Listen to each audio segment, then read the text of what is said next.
Hey guys, I'm coming at you with a video on how to handle money. 5 ideas and then 5 tips that will hopefully help you handle money a little bit better, that help me handle money. So let's get into it. Just to give you a quick background, I dropped out of high school because my parents didn't have any money. They were going back to Pakistan because my dad couldn't really support us. He had gone back. My mom went back. And at 16, I was on the honor roll trying to become a doctor. And my dad called and said, "Son, it's time to go back home." And that was a very difficult call because I either had to stay here and start working to support myself or go back home and go to school there.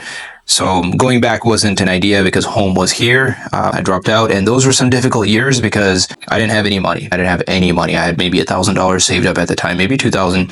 And I lived with my older brother, went to work 60-hour, 70-hour weeks, and also had another job on top of that at nights, working at Sears and then Kmart. And I learned how to survive or how to save money during those years, actually, probably more than any other time in my life. And I think that has been a great blessing. And I want to share some of the things that I learned during that time with you that have served me and the company that we currently run. Number one is setting a monthly baseline. So a lot of people are like, I make a certain amount and then I save a certain amount. I've never done that, actually. I know what I need to live off of. And I would tell you to write these down because this is kind of weird stuff, right? The first is I know how much I need to live off of. So back then I knew I needed about $300 to $400 a month to live off of. Maybe it was less. I don't know. But anything I made over that, I saved. So if I made three grand a month or $2,000 a month, it didn't matter. I saved every freaking penny over that $300 to $400. So irrespective of my income, my expenses stayed the same. There was no discretionary spending whatsoever, meaning anything that I wanted, it didn't exist. And the reason I think I can say that is because I was so broke that prior to that, I didn't have any money. So I wasn't in the habit of spending anyway. So when the money came, it didn't matter to me. I wanted security at that time because that's the one thing that I really, really, really needed in my life. Just because I felt so insecure financially. So my friends went and bought fancy things. I just kept all my money, which gets into the second rule. So number one is know your monthly baseline, know what it is, write it down, and then don't spend anything over that. And of course, live so you don't die, right? Eat good food and all that. But anything you make over that, just keep it, all of it. So it's 100% savings rate over that 3, 4, 5 grand, whatever you need to spend. Number two is spend only on essentials. And for me, it's what you use daily. So whatever I need daily is my essential. Anything over that is pretty much not necessary. And I would tell you, not buying anything that doesn't actually improve my life. I've done it. And even back then, I never bought anything that actually didn't matter. Why would I do that? Money mattered more to me than stuff. So only essentials, and that's stuff you use every day, like a toothbrush or a toothpaste. And we'll get into the brands later. You buy generic brand. And don't buy anything spontaneous. We'll come back to that as well. And number three is something that kind of goes in hand with number two, which is number one, which is knowing your budget that you need to live off of anything else you save. And for me, the number three is knowing a minimum amount that you will not go under on your bank account. So if you don't have $1,000 in your bank, your goal right now, you should be begging, borrowing, and stealing. Not stealing, literally, not literally, but to get that $1,000 in your bank. And then never go under that 1,000. That money is not yours. That's future use money. And then when you get to 1,000, try to get to 5,000. Again, just be relentless. As a man possessed or a woman possessed, just save every freaking penny that you can. Once you get to 5 Gs, then get to 10 Gs, and then so on, and 50 Gs, and 100 Gs. And I'm telling you guys, the feeling of having that money is going to make you feel so much better than just having some garbage that is going to get depreciated, buying some $500 cologne or buying a car that's going to depreciate or some bracelet. You're going to end up with trinkets. Just don't do that. The feeling of having a full bank account or just money is security. You'll wake up feeling good, and that feeling good is good energy, which will allow you to do better things in life. Being broke is not a good feeling. I've been there. And the first time I got 100,000 in my bank, I cried because I was like, I can't believe I'm not broke anymore, right? It was an incredible feeling. And I think people don't understand. I had worked very hard to do that. I think I was 20 years old at the time when I first got my 100. And again, I saved everything, right? I was living like a broke man.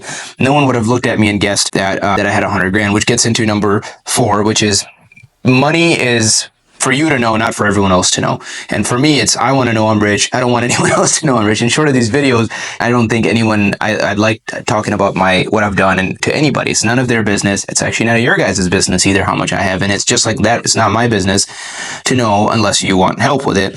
One of my friends told me, Zane, if you want to look rich, you will never be rich. And I think that's another huge part of it. If you're obsessed with making people think that you have something, or obsessed with knowing that other people have a high opinion of you, or obsessed with letting people know you're rich, I can almost promise you that you'll never actually be rich. And another way is if you want to look like a baller, you'll never really be a baller. Just keep that on the down low. And I remember I was making, oh man, I think I was making multiple six figures at this time. And I was driving a Toyota Camry with a salvage title and plasti dip. Now you might be like, well, Zane, life is short and this and that. Guys, I know life is short, but I was not interested at that period in my life in enjoying. I was building. And if I died building, I would have been perfectly fine with it, because I was so disgusted with being insecure financially growing up, right? So when you're insecure financially growing up, for me, that was like, I would rather drive the salvage title Toyota Camry than even have a little bit of chance of going back to where I started, which is not a good place, right? It's a place of fear. And many of you guys live there. You don't know where your next paycheck, whether it's going to pay your bills or not. And it's just, you can't live like a full human, which gets to the final point that money is a tool. It's a tool to do only one thing, which is to buy your time back. You got to stop trading time for money. Most of you guys cannot make money unless you go to work, right? And there is a way to get out of the cycle. There is a way to get off that hamster wheel where you don't have to put in 40, 50, 60-hour work weeks, and you can still make money because you own assets, or you own property, or you own whatever that gives you residual income. And a lot of that also goes back to going in number 2, which is living off the bare essentials. Some of you guys could survive fine off of $5,000 a month, but you want to live off of 10 because you're making 10 or making 15, and you want to have this lavish lifestyle. And because of that, you have to continue working to feed that. But I'll tell you right now that if you scaled that back and lived off the 6 and saved the extra 5-6, and in time the 5-6 would actually start working for you and start feeding you enough to pay this 5-6, you will no longer have to be employed. You don't have to be. You want to be, great. Does that make sense, right? So your job is to stop working for money. The money is a tool. It is a tool to buy back your time so you can do really what God put you on this earth to do. Whatever that is to take care of your family, help out people, whatever it is. But you're so obsessed with owning dumb crap and having experiences, trading your time and life for money, because you think you need to have a different car, or that's name brand crap or whatever. And again, you just get in the trap, and that hamster wheel just keeps getting faster. And you're like, once I make 200 grand, life's good. And some of you guys have made 200 grand and you're like, I got to make more money because my bills are still not paid, because your bills keep getting bigger. So I hope that helps, guys. Thank you very much. And I'll see you in the next video.